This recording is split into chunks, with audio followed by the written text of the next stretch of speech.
I am going to do an oil change on the BMW i3, and it uses this oil filter, or well, this is the one that I'm gonna use. I'm also gonna use this tool that I have from a BMW that I used to own. It doesn't quite fit, but I'm gonna put like a cloth. I'm gonna put a cloth, and then I'm gonna use it like that. And I'm also gonna use a one of these hexagon tips. I'm gonna use the 5/16s. I'm gonna use the 5/16s, and then I'm gonna use a Torx 20 to, well, I already used it for this screws that are for the cover of the engine, and I'm using the 030 advanced formula, European car formula from Mobile One. The car uses about 2.75 quarts, so I bought 3 quarts, and I have to take out the engine cover to get to the oil fill cap. I drove over these things because I lowered the car a bit, and I cannot use my jack underneath because it doesn't fit. And I placed the stand right about there.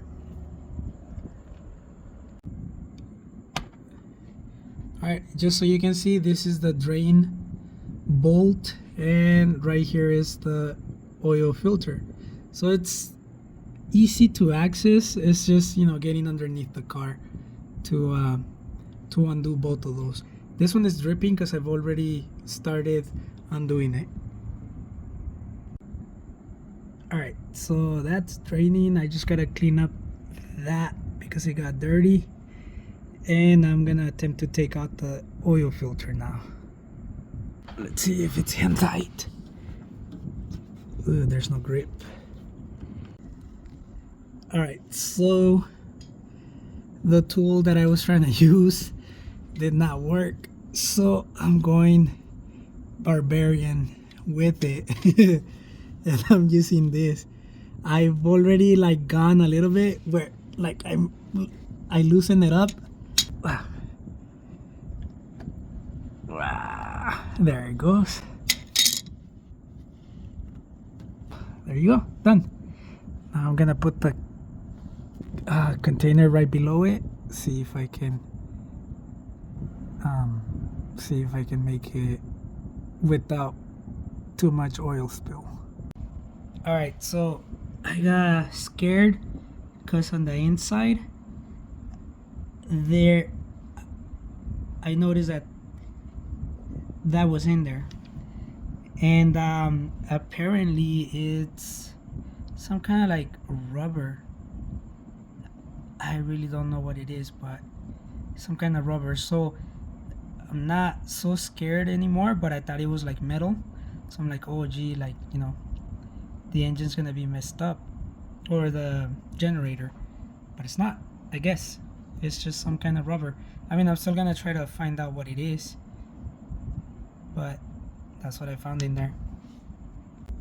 To put it back in, I did put something in between the oil and the tool, and I went for it.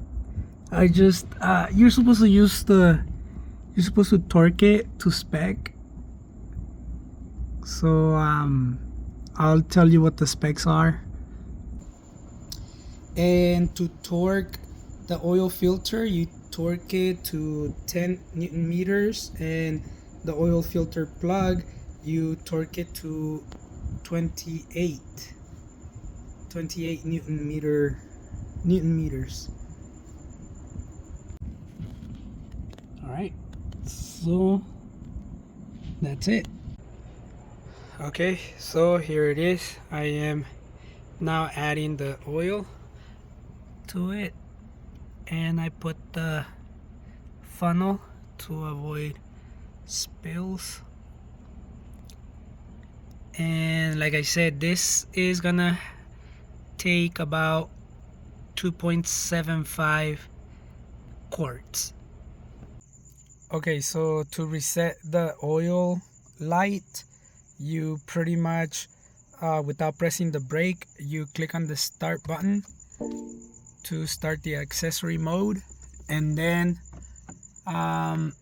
you hold on to this button on the side for about 10 seconds, and then you get the reminders that are possible to reset. I don't have the oil reminder light because it wasn't due yet, but I still wanted to make the change, the oil change, because I'm taking the vehicle to the dealership to get some services performed and to do that annual checkup, and at least I want to avoid having to pay for an oil change. So when you're in the menu to reset possible reminders, click for 3 seconds to get to the oil reminder, then click for 3 seconds to get to the reset possible, and then click for 3 more seconds to get to the reset, and then click 3 more seconds to get to the reset in progress. And that's gonna reset your oil light for 1 year. And then to do the roller mode, pretty much what you gotta do is you have to have the hatch open, or the trunk lid open, and then you want to close the door, and you want to start the car without pressing the brake. Once you start the car into the accessory mode, you push the accelerator all the way down, and then you pump the brakes 3 times, 1, 2, 3, and you hold it. You let go of the accelerator and you click the start button.